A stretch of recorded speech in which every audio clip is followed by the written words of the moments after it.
Good morning, Masterians. It's Monday morning. Happy Mother's Day to every mother out there who hopefully had an amazing day and got pampered and got some special flowers made for them. Callum, we did that, didn't we? Yes, I hope your day was fantastic. Now, we have, as I said last week, we're keeping the beat this week. A few people have been asking about it, and it came up for some reason because we were stepping out of our comfort zone last week, which is a great way to build belief, and that's what the first part of BEET is. BEET. And this is a strategy you can use anywhere when you're learning new things, in the classroom, out of the classroom, it doesn't matter. So the first thing is B, belief.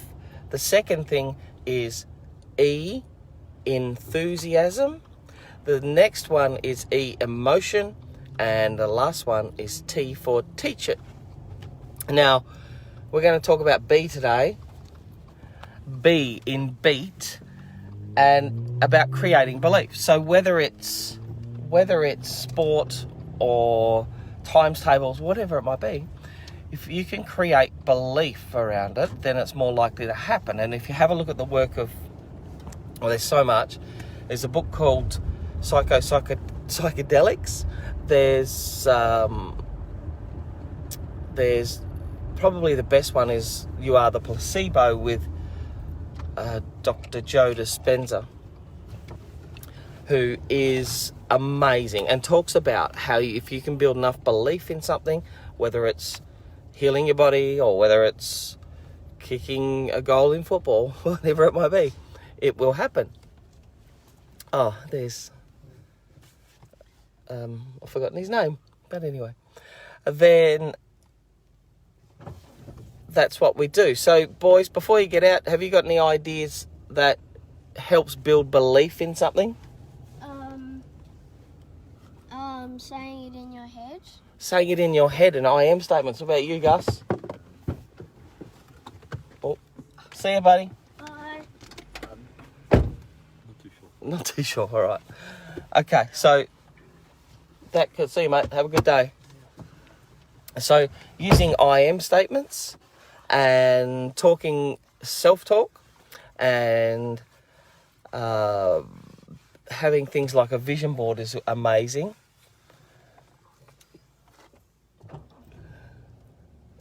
Angus is talking to the teacher. Such a mature lad. Yes, vision boards are good. Actually showing a group doing the same thing. So a group of students that are at the same age group, and if you can show their journey and prove whatever it is, prove to your child that it can happen for anyone and everyone, so that builds that validation and belief, things like that. So if you're in the classroom and you need to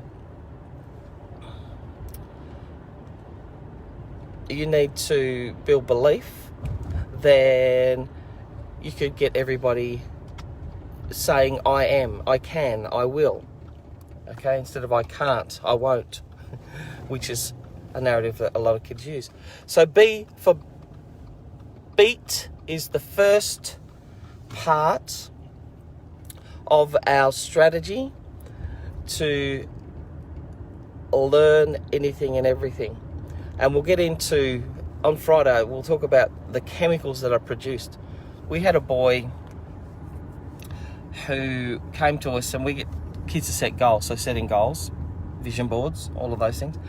And when he set a goal to kick a goal in soccer. He'd been playing for a while, he hadn't kicked a goal. So this is my favourite story to tell. So what he did, he and his mum went to soccer training, and they took pictures of him kicking the ball. They took pictures of him kicking the ball, or the ball rolling over the line in the back of the net, doing high fives. his mates high-fiving him, and then they just stuck those pictures on a cardboard sheet. Poster? They made a poster. Thanks, Kim. They made a poster. It's Monday morning.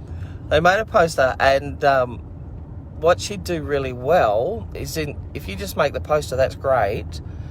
But if you then talk to it each night with intent, and you say things like, so after reading, she used to do this, and she used to say, "Hey, buddy, how's it going to feel when you kick that goal for the first time? What do you think your teammates are going to do when you kick that goal? When you kick that goal, what are you going to do? How are you going to celebrate? What are we going to do? Are we going to go out?" So talking with that intent is a really, really powerful thing to do. And the best thing is he didn't just kick one goal that year, he kicked 3. And he didn't just kick those goals in any old goal. He kicked them in the goal they took a picture of. Right? So, and this is huge stuff. It's woo-woo stuff, but it works. So building belief is massive. Have a look at the work of Joe Dispenza, You Are the Placebo. Great book. He's also got some podcasts out and things like that. And he actually did some amazing things. It's a really good read. Yeah.